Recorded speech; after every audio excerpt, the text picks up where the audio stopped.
Audio book वाङ्मय 66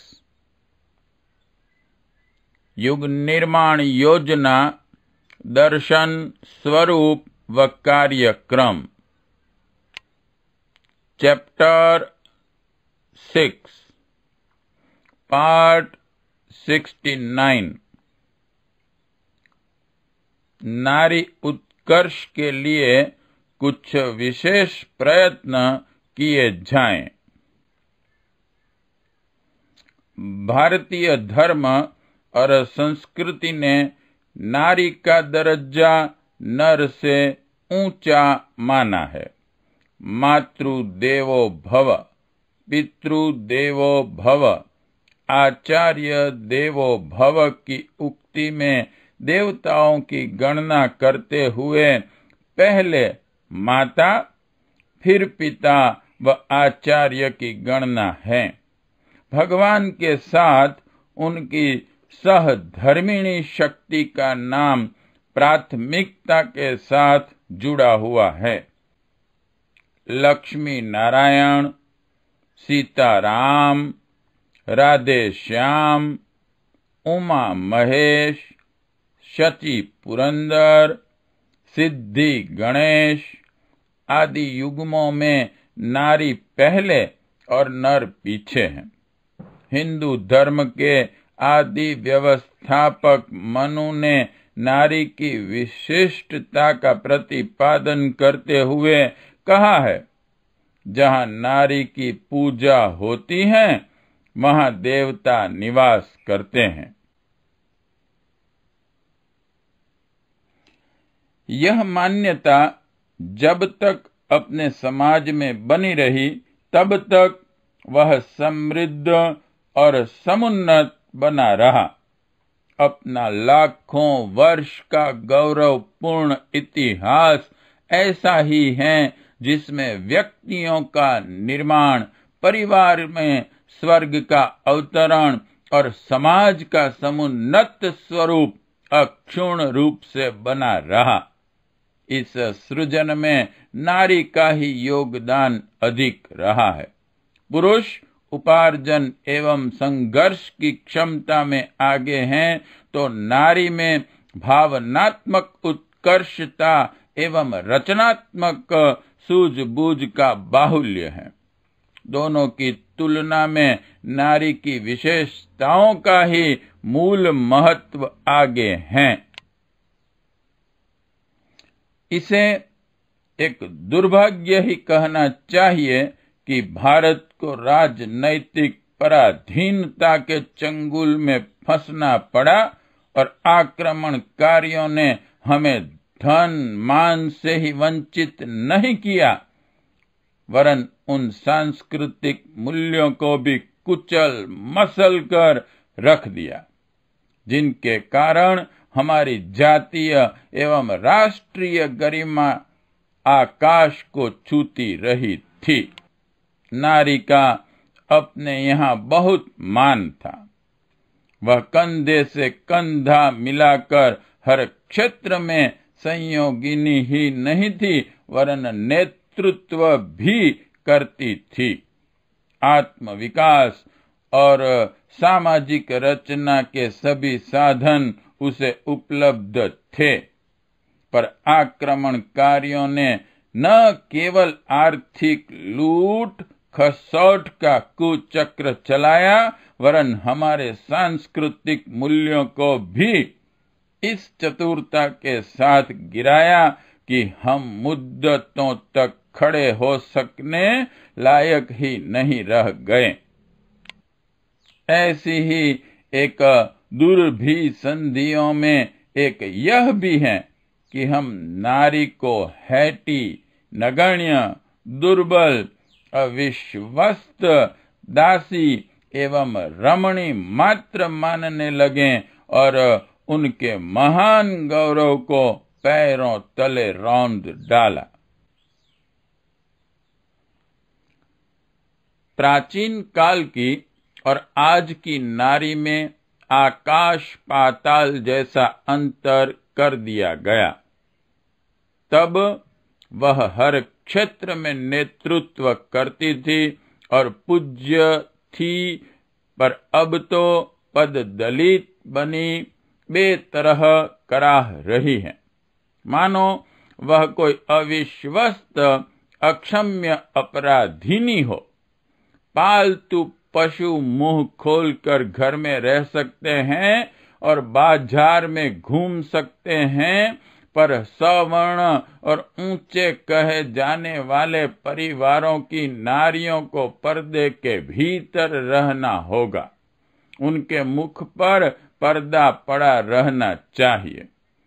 गाय मारने वाले हत्यारों को प्रायश्चित में मुंह ढककर 1 वर्ष तक रहने का पहले प्रचलन था। उन्हें कलंकी कहते थे। वे किसी को अपना मुंह नहीं दिखाते थे। गाय न मारने पर भी भारतीय नारी को गौ हत्यारी की तरह आजीवन मुंह ढक कर रहना पड़ता है। पुरातन पंथियों के यहाँ पर्दा मर्दों की नाक का प्रश्न बना हुआ है। यदि वे मुंह खोल दें तो समझना चाहिए कि उस घर में मर्दों की नाक कटकर गिर पड़ी। लड़कियों की शिक्षा अनावश्यक मानी जाती है। बहुत हुआ तो चिट्ठी पत्री लिखने या सुख सागर प्रेम सागर पढ़ने जितना अक्षर ज्ञान करा दिया। पढ़ लिख कर लड़कियां बुरी हो जाती हैं। उन्हें कोई नौकरी थोड़ी करनी है। सयानी लड़कियों को घर से बाहर नहीं जाने देना चाहिए आदि प्रतिपादन लोग बड़ी शान के साथ करते हैं। शिक्षा मनुष्य मात्र के लिए आवश्यक है। उससे बौद्धिक विकास होता है और मानसिक दृष्टि से विकासवान होना हर मनुष्य की मूलभूत आवश्यकता है। इस तथ्य को लड़कों के लिए ठीक समझा जाता है और लड़कियों के लिए गलत। किसी को पद दलित रखना हो तो उसे असहाय और असमर्थ बनाए रखना पड़ता है। नारी पर हमने इतने प्रतिबंध लगा रखे हैं कि वह अपनी स्वतंत्र प्रतिभा का कभी विकास ही नहीं कर सकती। उसे इन परिस्थितियों में आजीवन असहाय और अपंग बनकर ही रहना पड़ता है। लड़की और लड़के के बीच आकाश पाताल जैसा अंतर किया जाता है। लड़की का जन्म घर भर में उदासी और चिंता का कारण माना जाता है और लड़का जन्मते ही ढोल बजते और बतासे बटते हैं। लड़कों से लड़कियां पीटती रहती हैं और माँ बाप हंसते रहते हैं। भोजन और वस्त्र में बहुत अंतर रखा जाता है। मनोरंजन खेल कूद की सुविधा केवल लड़कों को है। विवाह शादी के वक्त यह अंतर और भी विभत्स रूप धारण करता है। बूढ़ी गाय दान करनी हो तो पंडा साथ में चारे दाने के लिए दक्षिणा मांगता है।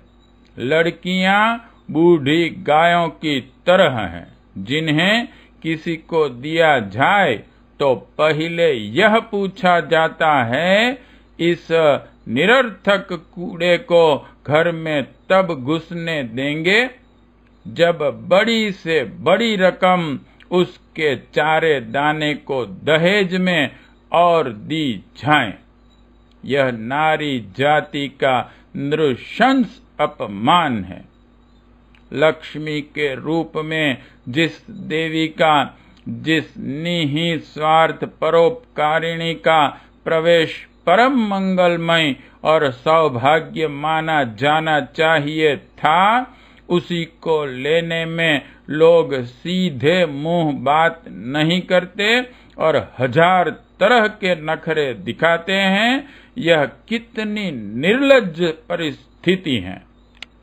विधवा होने पर तो वह एक प्रकार से विशुद्ध कलंकिनी बन जाती है। उसे छूना, मुंह देखना, अच्छा खाना, पहनना, हंसना, बोलना, सब कुछ निषिद्ध कर दिया जाता है, मानो उसी ने पति की जानबूझकर हत्या की हो।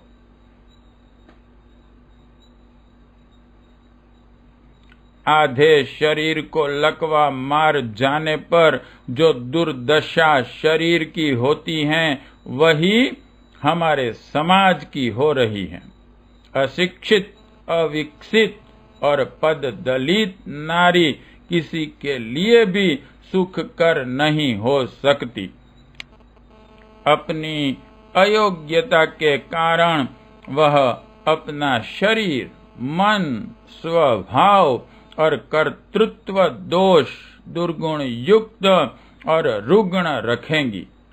पति को प्रसन्न रखने, उसके कार्यों में हाथ बटाने और बोझ हल्का करने के संबंध में उसे कुछ ज्ञान ही न होगा, कुछ सीखा जाना ही न होगा, तो बेचारी करेगी भी क्या? बच्चों का प्रजनन तो हर योनि की मादा कर सकती हैं, पर उनका निर्माण और विकास करना माता का काम है।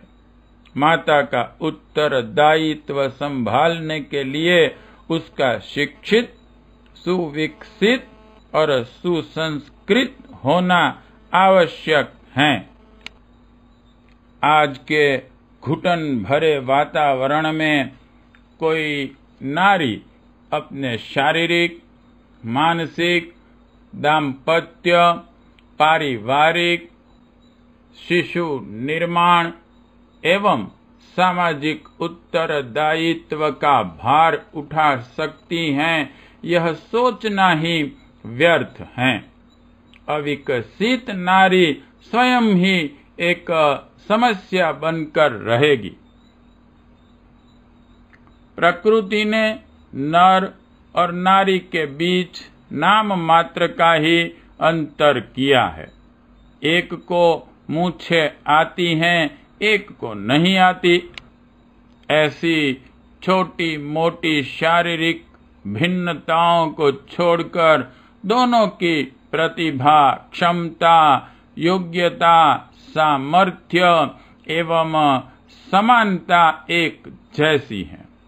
कई संदर्भ में तो नारी और भी आगे बढ़ी चढ़ी है।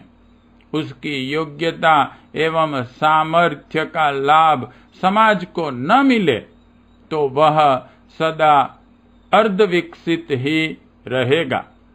आधी जनसंख्या कैदियों की तरह भार बनी बैठी रहे।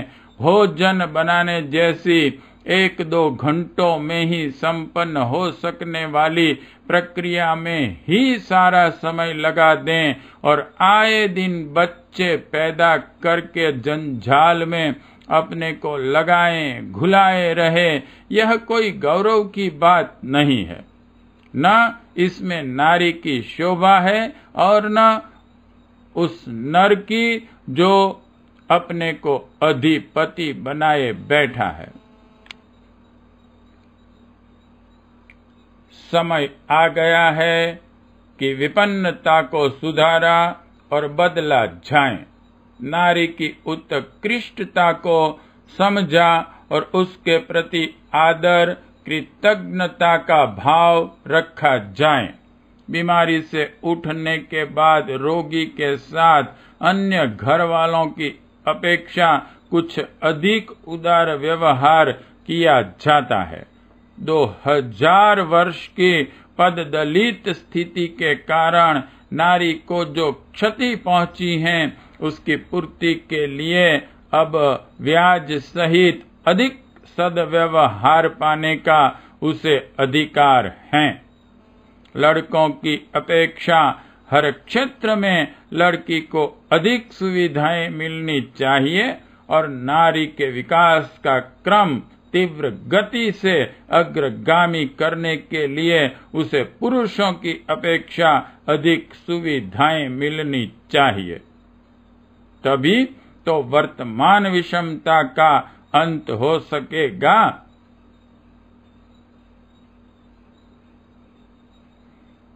हर विचारणीय व्यक्ति का कर्तव्य है कि वह अपने समाज की अर्धांग मूर्छा को दूर करने का प्रयत्न करें और वे सब परिस्थितियां उत्पन्न करें जिनसे नारी भी नर के समान ही समर्थ और कार्य कुशल बनकर समाज की अभिनव रचना में समान रूप से योगदान दे सकें।